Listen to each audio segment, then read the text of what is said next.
How is the economy going? Well, you might feel like it's not going that great, but today in this episode, we interview Andrew Updike, and he tells us exactly where things are, economically speaking, for 2022 and what to look forward to in 2023. To learn more about how to secure your retirement and all the different elements you need to know, please subscribe to our channel and hit the bell so you'll be notified when we release episodes every Monday. We have helped hundreds of our clients gain clarity and get on the path to a great retirement. Now it's your turn. Let's dive in. Welcome, everyone, to our Secure Your Retirement podcast. We are very excited to have back with us our economist, Andrew Updike. That I claim you, Andrew, as your hours. And so so we appreciate very much you coming back on to chat with us today. So thank you. Absolutely. We got a lot to talk about. Very good. So this has been a pretty boring year so far. Not a lot going on. So I don't know if you've got any topics that you want to talk about or not, but I'm sure people at home are thinking this has just been a simple year, no big deal. What could you kind of give us some idea of like what's happened this year and kind of where we are? Yeah, it's been a ride in the park. If your park is haunted and all the stuff's overgrown, and you've got it's been a heck of a year so far, and it's been a combination of factors. We've got everything from the Fed doing a complete about face on inflation. Going back a year ago, they said, hey, 2022. Just don't expect a lot from us. You go back a year ago right now, and the Fed was saying maybe next year we're going to have to raise rates by 0.25%. Now they're saying 4+%. They have done a complete about shift on inflation. That was brought about by geopolitical events.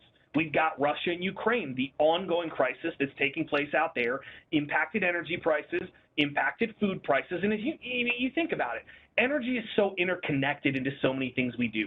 It's part of the transportation. It's part of the production. There's very few industries that aren't being impacted by that. And then recently, we've got the elections, which is going to certainly, if nothing else, bring with it a big jump in emotion around what is taking place. And now, the elections, didn't know on election night what the results were. We're still, a week later, trying to figure out exactly who controls the House. The Senate is basically sort of determined. The Democrats at least didn't lose seats. They may get an extra one with the midterm elections. The House is looking like it's leaning towards the Republican side. But at the end of the day, here's the thing. As we get past the midterm elections, as we've gotten further along with Russia, Ukraine, as we've progressed throughout this year, it has become very clear inflation's the name of the game. What is the Fed going to do? When can they stop reacting to it? And I think that's going to remain the story through the holidays into next year. Fed is center stage. The floor is theirs. Now, can they navigate things? Yeah, it seems like all of this year has been all around the Fed kind of driving the sentiment in the markets. And then you'd get the break from the Fed was the other issues like Russia, Ukraine. That was a break from the Fed, but eventually the focus came back to the Fed, then China, Taiwan, then the elections. But it's all been about what is the Fed going to do to kind of get us back to some type of normalcy, and how long is that going to take? So in say, a week ago or so, we had some CPI numbers, inflationary type numbers that came out and said, hey, it looks like things may be starting to curb a little bit and get back under control based off of what the Fed is doing. So what is your opinion on that? Is that something that is, does it seem realistic that we are starting to hit that bell curve and it's going down now? Is the Fed going to ease up? What are your thoughts on all this now? Yeah, and that's the billion-dollar question. I will say, one data point does not a trend make. I'm always a little cautious about looking at 1 month's data, particularly when, and as an economist, we dive deep into this data. When you look at CPI, the report that we got, where the numbers came in a little weaker, you noticed it came from things like medical. And at first that seemed odd. Medical spending prices dropped to the lowest level we've seen in 50 years. Well, you dive in, it's because they did some revisions on how they're running the calculation. It's not necessarily that any prices that we see day to day. actually changed. They just changed how they were calculating it. And for me, okay, I'm not as convinced that that's a sustainable shift. We're going to have to see in the months ahead. What we do, we strip out food, we strip out energy, we look at everything else. And housing is the core function in there. The housing prices that, remember, these, according to the Fed's metrics, housing pricing barely moved in 2020 into 2021 because they don't look at home prices, they look at things like rentals. And when we had the moratorium on evictions, when we had the stoppage on foreclosures, we saw a massive slowdown in rental prices. They kind of locked in place. Well, now that's shifting, and even though the home price gains look like we've kind of plateaued, that thing's flattening out, it takes time for these other numbers to come through. So here's what I expect. The movement from 8 towards 5, and we went from 8, now we're closer to 7. Is the peak behind us? My best guess is yes. Okay, but it came earlier this year. But the movement from 8 to 5, I think, is going to prove to be the easier part. And then we're going to get to this area where they're trying to get from 5 down towards 2, which is where the Fed wants it over time. That is going to be trickier. That is not something I see happening in the next 6 months. I think it'd be very hard in the next 12 months. I think we're looking more 18, 24 months out to get to that point. What the Fed's going to look at, though, is say, hey, it's trending in the right direction. So in terms of their actions, how quickly are they raising rates? Are they raising rates further? They're reaching a point where they can slow that down, slow the pace of rate hikes, potentially pause in rate hikes, and watch and see what happens. And that's exactly what Powell was talking about at their last press conference. So I know that this kind of segues right in, because you've mentioned it a couple of times about this idea of all this activity that the Fed's doing. And one of the things that the Fed has talked about, I think that the media is talking about, this is something everybody asks, is, I guess, first, are we in a recession? Has a recession started? And if it hasn't started, are we going to see one in 2023? And on top of that, based on what they've done thus far, how bad of a recession are we looking at? I think that's the thing that's worrying people right now to a degree, is this action is going to lead to some economic issues. What's that going to look like? And I know I'm asking you to guess probably on what your opinion is. Yeah, so let's start with the first question. Have we seen a recession yet? Let's go back to that, because people, earlier this year, first half of this year, we did get 2 back-to-back quarters of negative GDP, which, go back to your macro 101 classroom. If you took any economics courses, this was probably the definition you heard for a recession. And that's kind of the rule of thumb. It's the textbook definition of a recession. There is only one group in the world who can officially determine if we were in a recession. It's a group called the NBER, the National Bureau of Economic Research. It's a bunch of economists that sit around and debate this stuff. I'm sure they're an absolute hoot to hang out with, but they are not focused on back-to-back quarters. What they care about are 6 different metrics, 3 of which have to do with employment, 1 has to do with consumer spending, 1 has to do with incomes, and then that last one has to do with production. And when you looked at the numbers, 500,000 jobs per month average during the first 6 months of this year, production up at a 6% annualized rate. The income numbers were one area where they might have looked, because the income numbers had basically only been growing at the pace of inflation, but spending was still strong. So based on those numbers, I would say we have not had a recession yet. But will we have one, right? And this is the thing. Historically, the Fed wishes they had a clear guide. The Fed wishes that they could make an action, raise interest rates, and immediately see the response, immediately tell how significant that was going to flow through the rest of the economy, but it doesn't.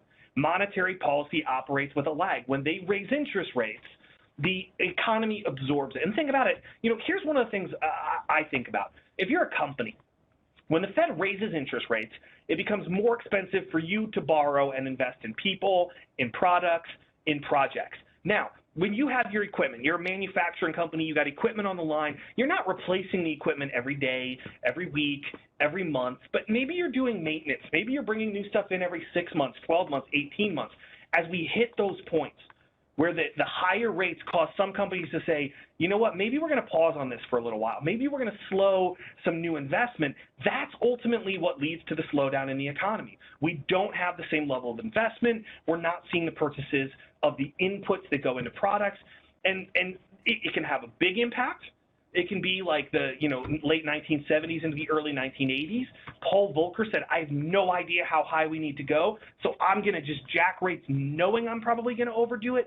Then it has a dramatic impact. What I think we're likely to see, and I don't have a crystal ball, okay, but what I think we're likely to see this time around is a more measured pace, right? They're not going to double digits on the federal funds rate. In fact, right now they're looking to kind of slow the pace of hikes. My best guess is that in 2023, mid-year-ish, we do officially go into a recession. Unemployment starts to rise, not like 08, 09. We're not talking a jump to 10% unemployment, but maybe 5%, 5.5%.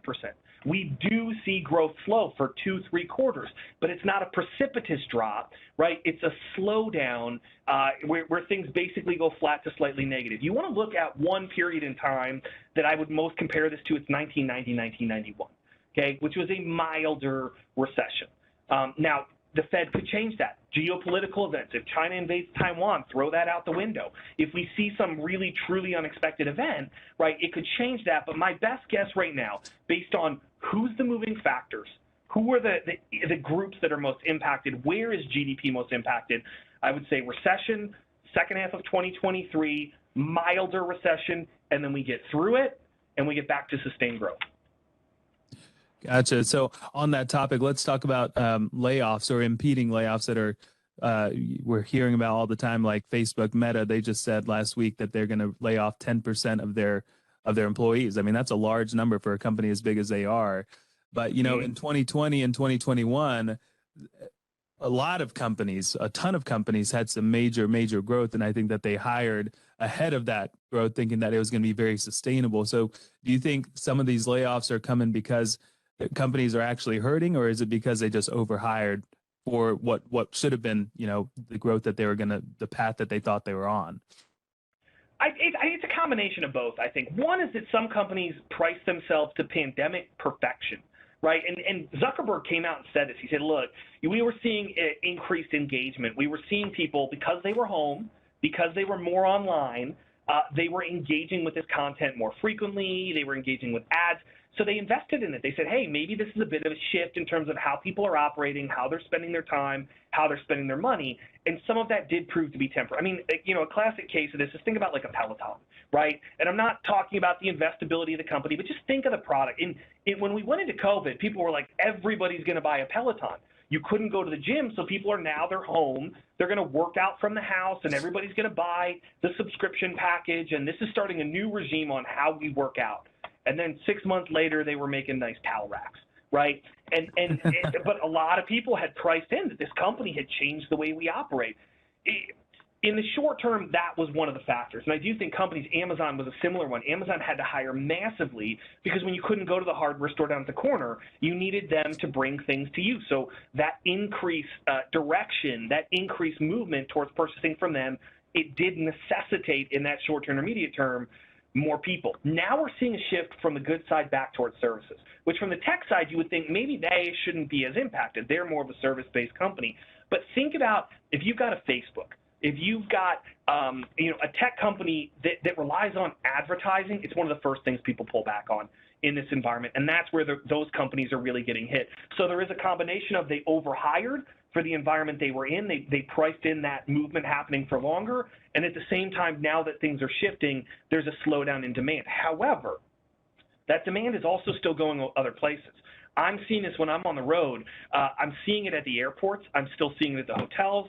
I'm seeing it at the rental car centers. One of the big shifts I think you're going to see over the next 6-9 months is that those companies that have had such a hard time getting employees back because they went to the tech companies, because they went to the Walmarts and the Amazons who needed delivery drivers, they're going to start to see a little bit of an easier time. The employment numbers, broadly speaking, are still rising. It's going to start to level off. Don't forget that just because the big name companies, the high flyers, they get a lot of media attention, when they start to cut back, that is being offset in some other areas. So you touched on this situation with China and Taiwan earlier. So I got a question. I mean, the Russia-Ukraine situation has been going on for some time, way longer than probably anyone anticipated it for it to go on. And, there was issues, obviously it created issues, but it's kind of like from the rest of the world's perspective, everybody's just kind of still moving forward with this whole situation. Do you feel that the scenario, if China did invade Taiwan, that that's a different type of deal than the Ukraine-Russia deal? I do think it would be a different feel. I think when you consider, let's think about Russia-Ukraine for a minute. How many, what percentage of revenues for U.S.-based companies, how much of our imports or our exports are tied to Russia-Ukraine? And the answer is it's very small.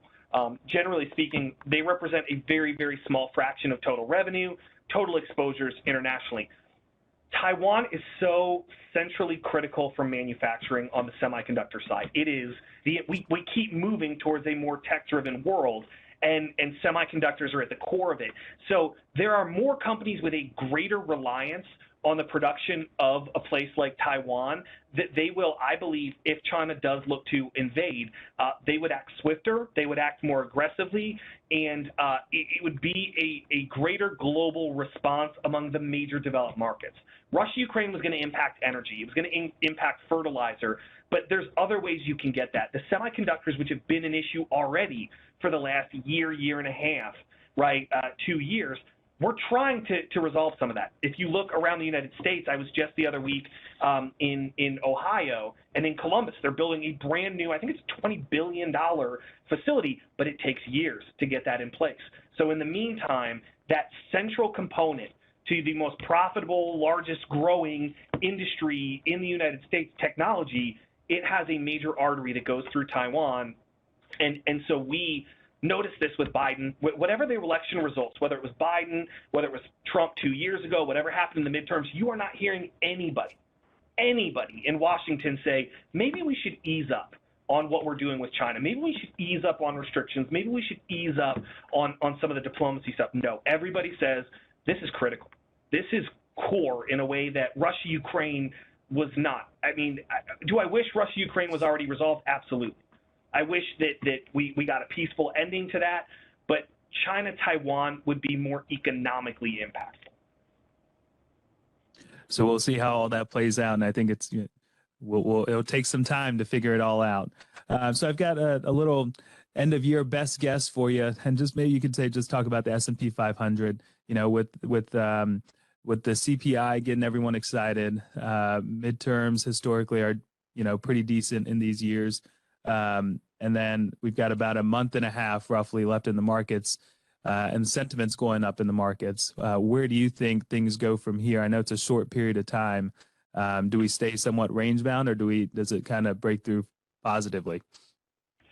Yeah, so here's what I'm expecting, not just through the remainder of this year, but I think this is going to be a central theme of 2023 is bear market rallies. I think, we can get events. We can get the midterm election. It's finally behind us. Maybe that eases some concerns. We get a CPI number tomorrow morning, or at least when we're recording, the producer price index is going to be coming out. And that one is another inflation check people are going to be looking at. We may get better news on Russia-Ukraine. We may get a number on the GDP. But I don't think any of that can overcome what's happening with inflation. So as we see, right, it's not going to overcome the Fed. We may get bounces on sentiment. But as the Fed keeps moving higher, they've got a meeting in December. They've got their meetings to start next year. That's going to be the reality check. I expect volatility is going to be here. I'm not expecting a huge deviation sustaining in either direction, up or down. I think we're largely going to be range bound until the Fed's job is done. And when it's done, when the Fed is done, when they can start looking at cutting for the right reason because inflation is in check, then I think we can start some more sustained growth moving higher. But until then, I think it's going to be a bit of a wild ride. So buckle up. I mean, here's the thing. We don't know exactly when it's going to happen. Nobody knows exactly what's going to happen. Nobody knows what is that rate that the Fed needs to get to in order to appropriately control inflation. If anybody who's listening to this knows it, please give me a call, and also call Jerome Powell. He would love to know what that number is. But there's just too much unpredictability. I think right now your patience will be rewarded. If in a year, 2 years, 3 years. Okay, I can't tell you exactly where things are going to be in 6 months, 12 months, but if I had to make a guess today on whether markets are higher or lower in 2 years, I would say I bet the markets are higher. And in 3 years, and in 5 years, and in 10 years, that's been a relative, especially over a 10-year time horizon, it's been a very safe bet historically. Why? Because we progress, and we continue to come up with new innovations. Times like this, where the turbulence is there, there's difficulty with energy, we're going to find new ways to produce. We're going to find new ways to create fertilizers to help with some of the supply chain issues. We will take the difficulty and we'll make lemonade out of lemons. But right now we're squeezing the lemonades and we got some cuts on our hand, and it's not, the most enjoyable process, but we will progress. How long it takes, time will tell. Well, we like to always close out these discussions with you, Andrew, on a positive note. So if you had to think about 2023, while it's been a lot of things here to deal with, has there been positives on this, and maybe a positive for what you anticipate for next year? Yeah, I mean, I think the best news for 2023 is that while the Fed is kind of still moving, it's not going to be as wild as it was this year, right? The Fed going from 0% interest rates to over 4%, which is their expectation by the time that we end this year, they're not going to go 4% next year. So I think a lot of the negativity, a lot of the fear has been priced in. We might not see a huge surge higher, but I don't think it's going to be, it's certainly not like the first half of this year, barring some major thing that happens, let's say, with that China-Taiwan, but I think that's a low likelihood event. So hopefully we start to see a little bit of easing. We know we're closer to those clouds parting and the lights coming through. And I strongly believe that over the next 12, 18 months, you're going to see and hear about progress, innovations, new things we've done because of this environment that we're in. And those are the things that don't go away when we're out of this. Once Russia-Ukraine is solved and inflation is solved, the new productivity tools we take, the new production capacity that we bring is going to sustain and help us drive growth moving forward. That's where I'm spending a lot of my attention, a lot of the focus, because that's what drives us over time. I think that all sounds great. So, Andrew, thank you so much for coming on today. We know you are a very busy person, spreading your knowledge, and you're on the road giving talks all the time and talking about your opinions on things. So we appreciate you taking some time out of your busy schedule to come in and hang out with us for 20 minutes or so and talk to our listeners and give them some really, really good perspective. So thanks a lot. Thanks for having me join you guys. Always enjoy our conversations. We hope this video has given you some confidence and clarity as you plan for a worry-free life in retirement. But what else do you need? We have created a complimentary video course called 3 Keys to Secure Your Retirement. This video walks you through step by step what you need to do to get ready for retirement. You can also check out our podcast called Secure Your Retirement. You can subscribe below. For more retirement tips, check out these videos. Also, if you find them valuable, please subscribe to our YouTube channel and give us a like.